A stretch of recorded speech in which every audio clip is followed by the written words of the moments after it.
Hello fellow rock tumblers, it's time for some more maintenance on this Thumler's Ultra Vibe 18. I put out a video several months ago now comparing different vibratory tumblers. This one I described as my Frankenstein's monster because, as you can see, I have the Raytech Vibe 18 motor on here now. The original motor that came with this died on me. It just fell apart and I could not get a new one from Thumler's. So I bought a Vibe 18 from Raytech. Well, that motor eventually went out on me, but at least I could buy a new motor for that one. So I took the old one, which is the one you see right here, and I adapted it. I repaired it with a new bearing and I adapted it to fit on this one, and it worked for a little while. It worked quite well for a little while, but now this old Raytech motor, which as you can see I've customized somewhat, no longer works. The bearing's out again and I'm just tired of messing with it. So what I'm going to do now is try something different. I'm going to put a whole new style of motor on this thing. I got this little jewel off of Amazon. It was about 50 bucks and it's designed to shake.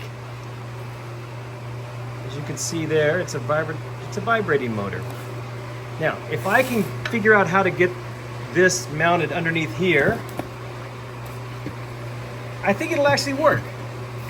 What I'm going to do is strip this old motor off, look at the hole patterns that I have, including what is under these little pieces of foam, and then figure out how to get this one mounted.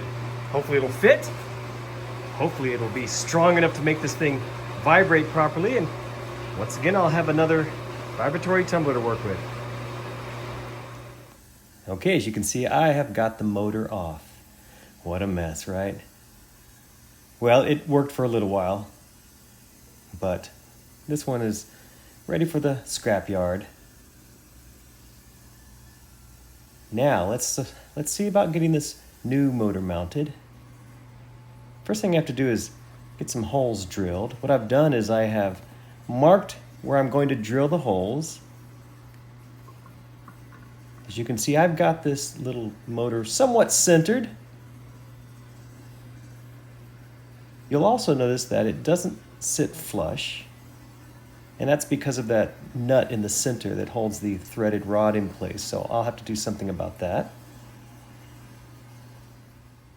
Now I've drilled all 4 holes. I'm using I think these are M6 screws. Here you can see I've got the screws put in, and I've used these nuts on the inside to act as spacers. Hopefully that'll help with that center nut that's in the way.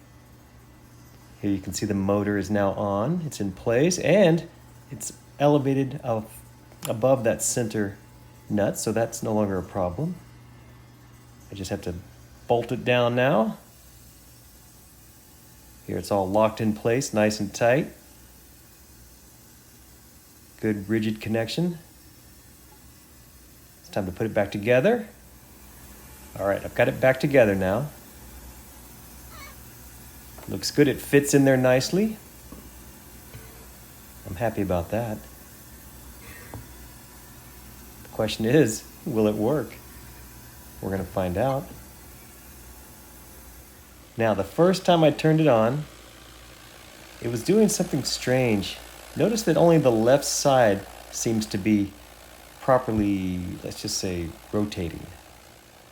It's odd. Well, no worries. This is a work in progress.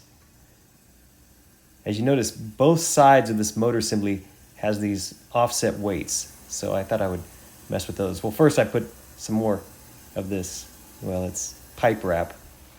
Smooth that out. Still have the issue.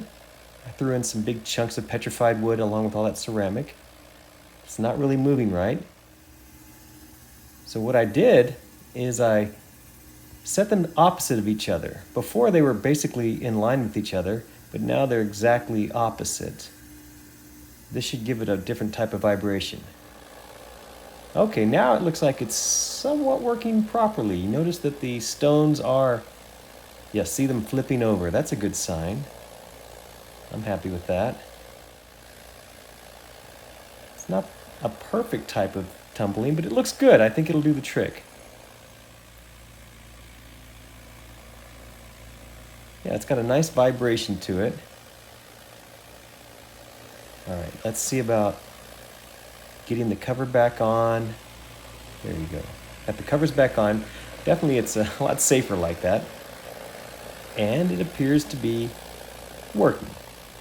Not perfectly, but it works well enough, I think, to do the job. And this is an unusual load I have in there now. There's hardly any rocks in there. If I had all rocks in there, it would look, I think, a lot different. So what I'm going to do is get this thing covered up and let it run for a while. Let's see how rugged this design is.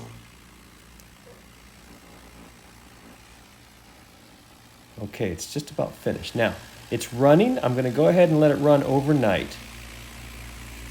See what kind of slurry gets developed. All right, it's the next morning, and check it out. That looks pretty good.